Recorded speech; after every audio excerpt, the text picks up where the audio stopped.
Every one of you watching this screen, look out.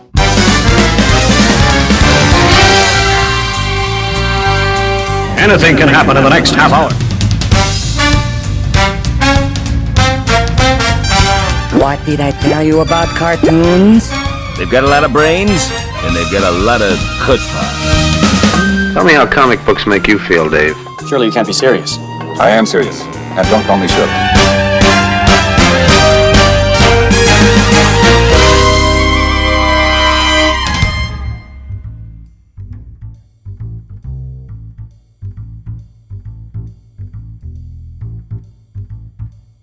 I reckon Giroude's a better artist, personally. Oh, wow. Okay. All right. But he stole from the best. I think Kirby stole from him too. You can't separate Kirby from Giroud. I'm putting this into the movie. What you've just said. What?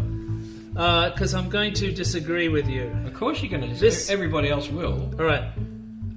This is Franz Cantor here disagreeing with Jim Bridges. We started Jim Bridges already, is the haven't president. We have. Jim Bridges is the president. Hi, I'm Franz Cantor, and this is the president. All right. Before we get into this argument, is this a room for an argument? I told you once. It's not an argument. That's a little bit of Monty Python.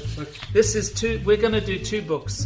Bang for your buck here. We're going to go through these. Power through these. This is Moebius, Venice, Celeste, and Starwatcher. These are two books that came out in the 80s. This is by Adena Press. $48. Dargout. $48. Well, back then they're not. They're more expensive now, of course. 40 years ago they were $48. Yes. Well, so you couldn't buy. Were they imported? Yes, they are imported. Uh-huh. All right. So we're going to talk about Moebius. Now, Moebius. These are two brilliant books. I had to buy these books. How Mozartian can you get? Yeah. So, Venice. Yes. Venice. Yes.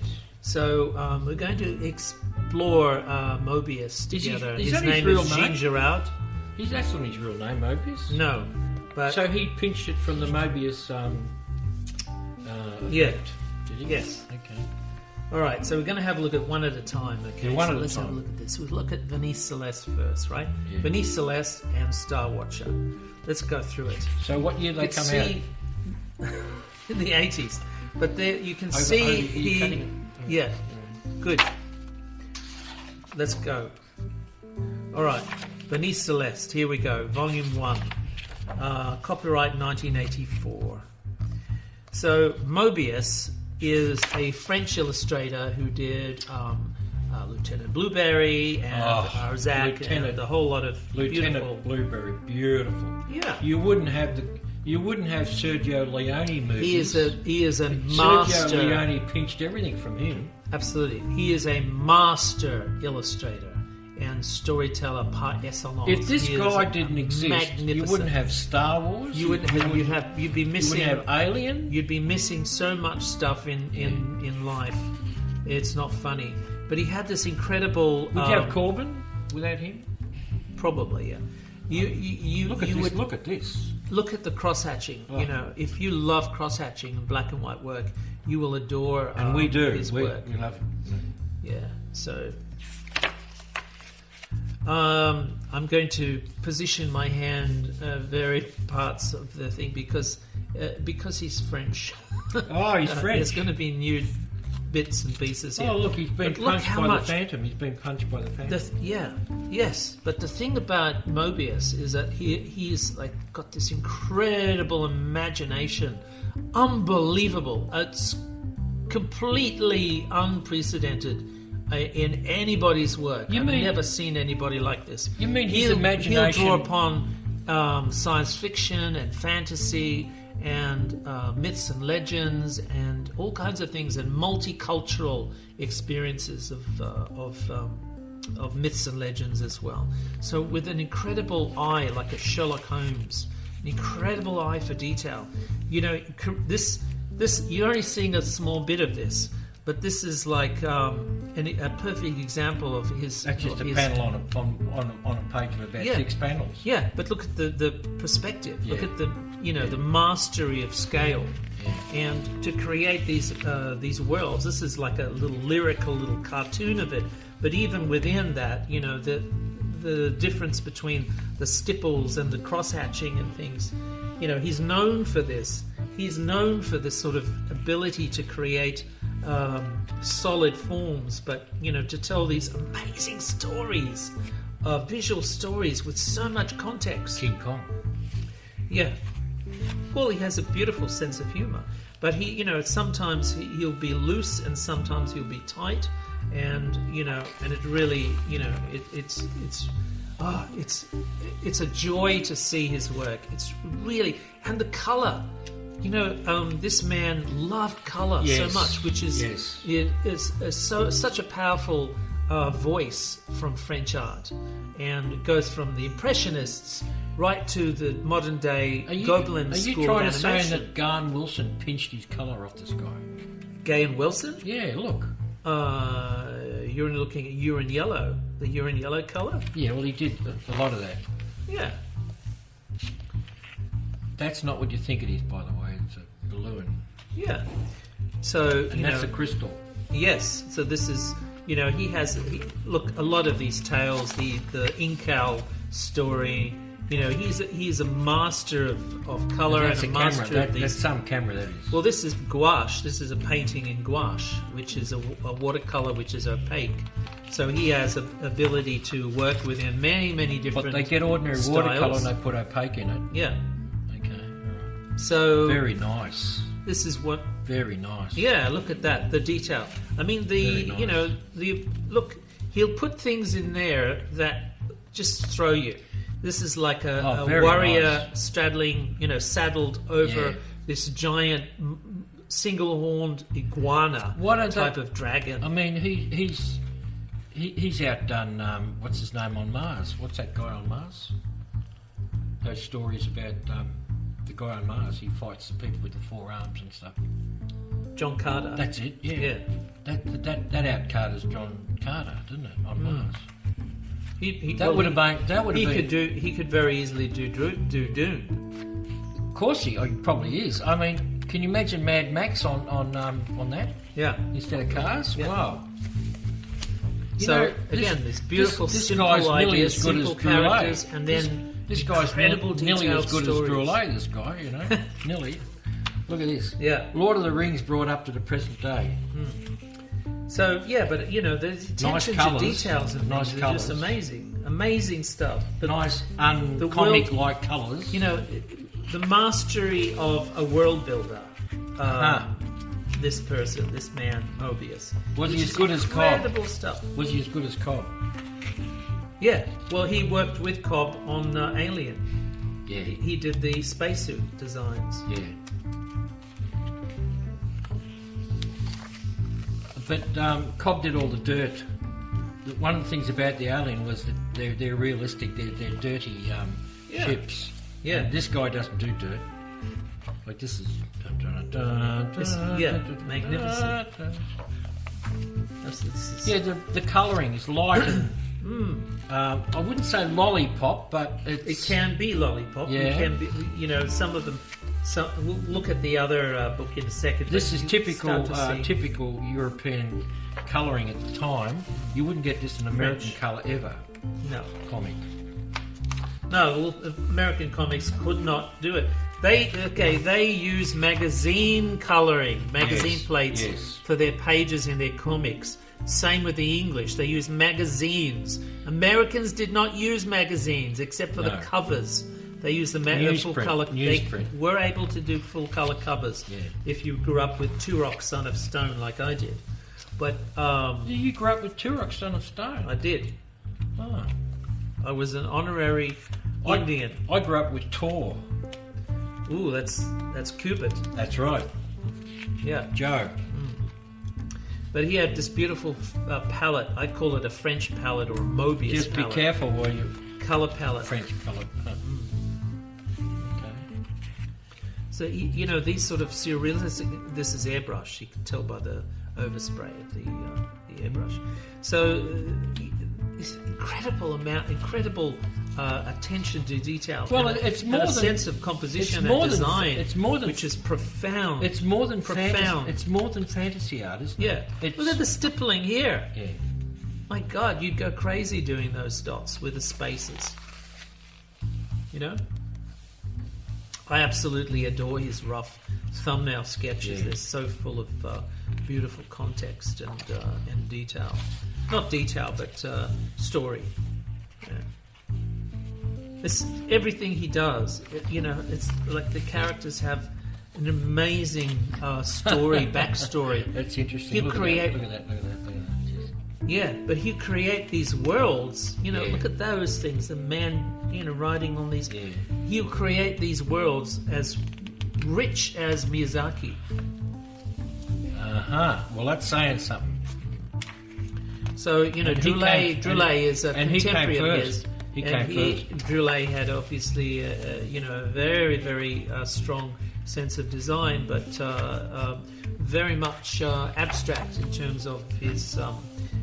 Again, epic in scale.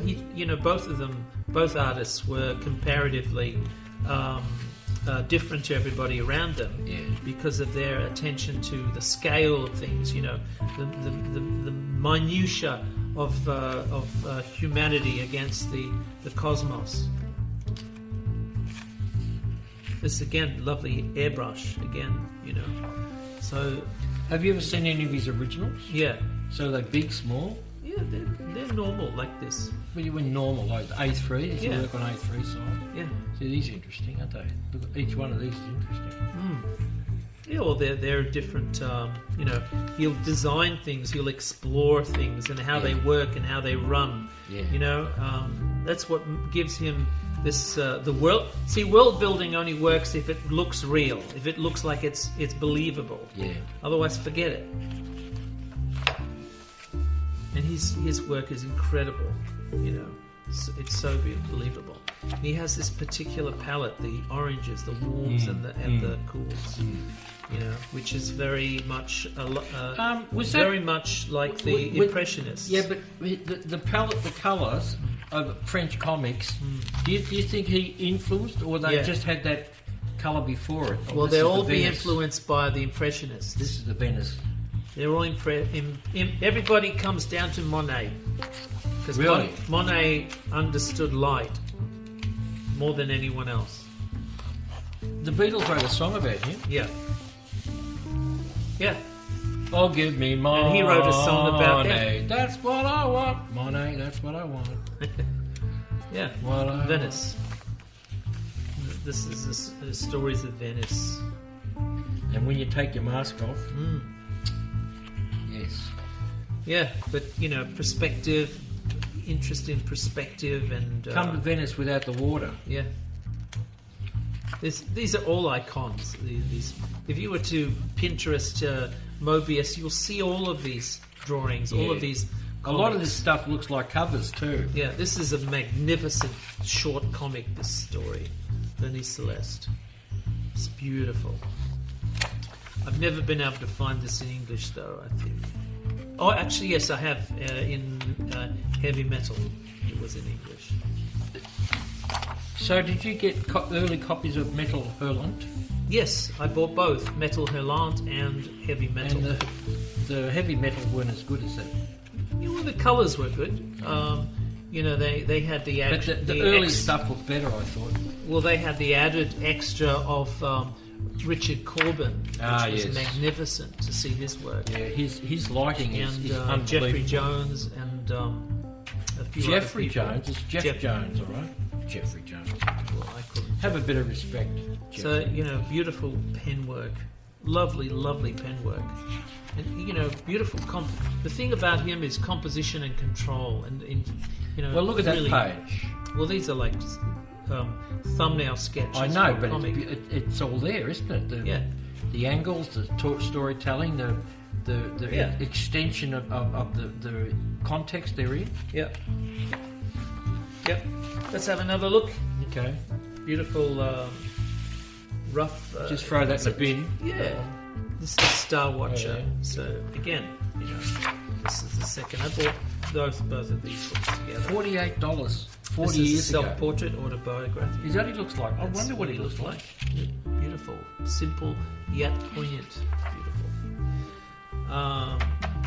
That'd be his most famous. Yeah, it's one picture, one, wouldn't it? Sorry, it's out of shots. Let's move know, it back into shot. This is probably this is a cover. This is I believe this is a silver cover. So it's a 5th color ink on this cover of the Monkey Planet illustration. And this is shades of another contemporary of his, Kaza, which we may do a book review of Kaza's work because he's beautiful as well. Some fantastic stuff. Lieutenant Blueberry. This is a lovely picture of Lieutenant Blueberry. Again, like he'll research all of the buttons. He'll research the hat, the particular weave of the hat, and the guns, But all those magnificent close-ups of the eyes and all the details. I mean, they just pinched in Sergio Leone. Well, if you can find, we may do a book on Blueberry. Actually, he virtually invented covers. the spaghetti western. Yeah. Yep. In France. Yep. Yeah. Yep. Is that him in? Is that in America? They flew him over, and that's his 3 crowns. Look at the little guys pushing that Owen. Look, all these guys. Yeah. He gives that context. Yeah. Well, the big and the little. The memory of the future. So these are little cartoons, little gags on Hollywood and Star Wars. He looks familiar, doesn't he? Moebius did a whole series on cars for Citroën, I think, and they also did comics and adverts and posters. Yes, so I've seen the posters. Yeah, so he loved didn't cars. see the comics. He loved. Yeah, the ads were presented in comic form. And he actually did. There's a comic available. Well, that's a cover. Oh, yeah. Your favourite word? Yeah, but it's obviously not in 3D. No. So there's beauty. He loved beauty. He loved exploring faces and things. And each time he did that, whether it's female or male, was he the first one to story do in comics to do? So without him, you would not have Fifth Element, of course. Of course. Well, you can see this on Fifth Element. Yeah, you can see this. Along with was he the first artist to use spray in comics? Spray. Yeah. Airbrush. No. Airbrush was a very popular medium in comics. Yeah. Okay. You have to think comics outside of the American experience. Yeah, I am, but both in terms of style and size, yes, and printing method. The American had a very primitive. No, I know method. that, but I'm thinking that he's the first person I ever came across using airbrush in comics. Yeah. I just wondered, did he pioneer it? That's all. No. Okay. All right. No, it would have been used both it would probably be used in America, but for magazines. Yeah. England and France and all throughout Europe, actually. Probably even Italy, Spain, they would have used airbrush as well. That's a great motive. He does this a lot. He has this motive, yeah. The landscape, the person in the landscape. It's almost like a photograph of, Ansel Adams. So the magnificence of the formations, the rock formations, and the patterns of the seasons, and the little guy in the distance, comparing, giving you a sense of size. I didn't know you studied photography. I thought you couldn't stand the stuff. No, I can't. But Ansel Adams is different because you spend a day taking a photograph. That to me is an artist. Sometimes a week. Yeah. That to me is an artist. Yeah. Guys that take happy snaps, I don't really care for. So these are, look at this beautiful egg with this snake, this worm on it. How beautiful the perspective and the shading is, and yet how simple, right? That's this is classic. He didn't care too much Moebius. about the shadow. Look, he didn't care too much about that. Well, it's got that sort of basket weave. That's right. Texture. Yeah. And this is obviously zip tone or letter tone. So, beautiful sense of design, Very composition. light. This is a beautiful painting, Light by the and way. airy pictures. I mean, no one beats him. Yeah, For the look light at the and airy perspective, the pictures. difference in perspective. Yeah. The reflections are obviously that you're slightly looking down, up on the elements that are reflected in the pond. Same, everything there. The bushes, the flautist, all of those. The flautist. Yeah, flautist. I would accept both. Again, the colours, the colour scheme, the beautiful use of pastels, the warm and the cool, warm against the cool, which is it's almost classic Monet. Lovely work. I love this sort of jazzy line that he has. He breaks away from the stipple line into these sort of snaky, sinewy pen. Sinewy pen lines. Crudest line work. Yeah, but again, It's you've great. got It's this great. beautiful I like rim it. line I like it. Yeah. on all of the characters. So it's showing you how versatile he is within the small and the big. That's probably reproduced twice the size of the original. And this is some of his concept art, which he is a want to do for film work, especially. He does a lot of that stuff. And you can tell because it's on tone paper and it's using things like colour pencil as well. So again, a lot of these are bigger than they would normally be done. So this is quite a nice. This is a beautiful book because of that. When you blow up a drawing or an illustration from its original size, you can actually see more about how it's done. So it gives you sort of an X-ray effect. He did the cover of the Jack Kirby, the so-called first graphic novel, which is Jack Kirby's Silver Surfer. Yeah. He did the cover. Yeah. What's his name? Stan the Man wanted him to do the whole comic, but Yeah. It would have been a different experience. totally, yeah. So I reckon there's probably, if there's not, there should be a Moebius museum. You've certainly got enough material for it. He should have illustrated the Little Prince, Yes, I reckon. that's a good call. I like that. That's a very good call. So you could have brought, this beautiful world, which is almost the Little Prince. Arzak. He could definitely bring more. How many books in this World. series? I think this is it. There's Okay. 2. I haven't found more than that. But they're just sort of like a Well, you've had these a long thematic. time. You bought these when they came out, Yeah. obviously. God, did your mum buy them for you or what? No, I bought them. God, did you guys at week's wages in those times? No, I was illustrating, so it was cheap at half the price. $48.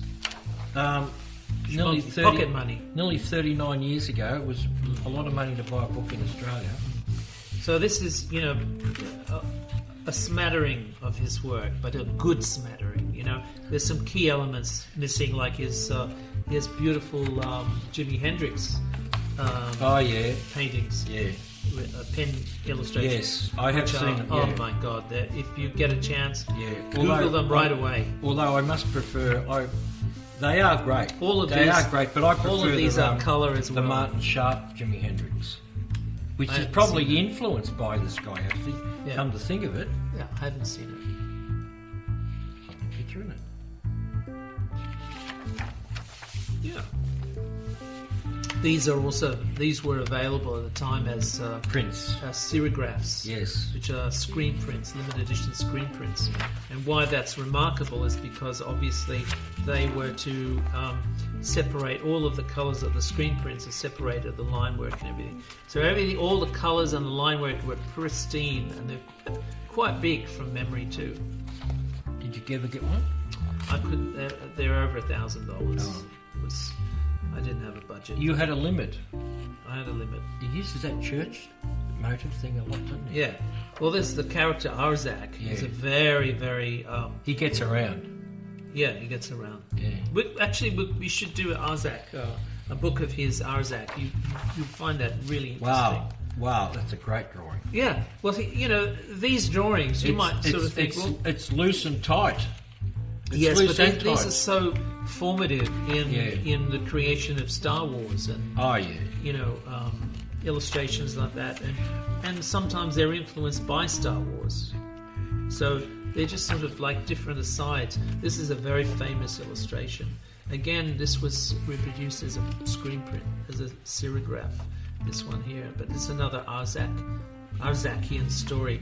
I'm presuming it's Arzak. This helmet shape that he had, which I can't really find where it's from. I presume it's sort of Slavic or Laplandish, but this is from the Incal. No, that's John Moira from Mars. Oh, okay. See the Moira? Sorry. All right, Moray. Moray, yeah. That's that effect is actually a screening pattern that creates a sort of an optical illusion when you misalign screens. Misalign? Screens. Yeah. I've never seen not you, miscellaneous. I've but never miscellaneous. I've never seen you misalign in your life. Yeah. Every chance you get. It's a nice that's Geronimo the best picture. portrait of Shemp Howard I've ever seen. That's terrific. Yeah, when he had his hair combed. Yeah, that's lovely. It is. But it's and this is actually 4 times the size, so it's about this big. It's a little bit over. Okay, lovely. Under a postcard size. Lovely. How do you know? Look at the size of the signature. Is that how you know? Yeah. That one as well. That's bigger than it was actually made. And a lot of these things are very, very influential to Mignola. Yes, I can see where he came from. Really loves light and shade as well. Yeah. The chiaroscuro effect. He obviously was the love child of Jack Kirby and this bloke, Mignola. Yeah. Obviously. And this is straight out of Watchmen, isn't it? Mm.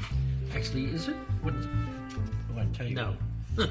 It's straight out of Watchmen. No, it'd be no. It's another affiche, another illustration for another. What do you think of Watchmen? Good. Yeah. Yeah. Well, I don't know. I like it. I like the story. Rorschach.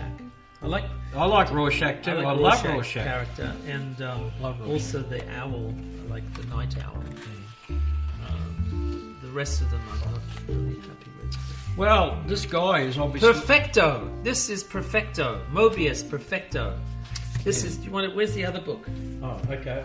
I put them both up here. I threw it in the bin. Hang on, I'll go get it.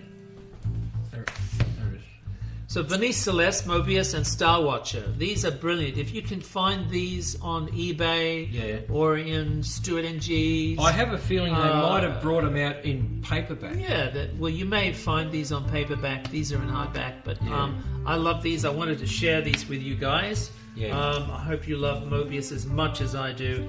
He's very, very influential on my life and a lot of illustrators. Well, I mean, honestly, this is Jim Bridges and this is I'll never forget Franz Sebastian Cantor. Kruger. Franz Cantor, that's it. That's it. And this is Goodbye from Moebius. Yep. And it's Goodbye from Moebius. Yes. Bonjour. 48 bucks. Au revoir. Ciao. Bonne nuit. Thanks for the sour persimmons, cousin.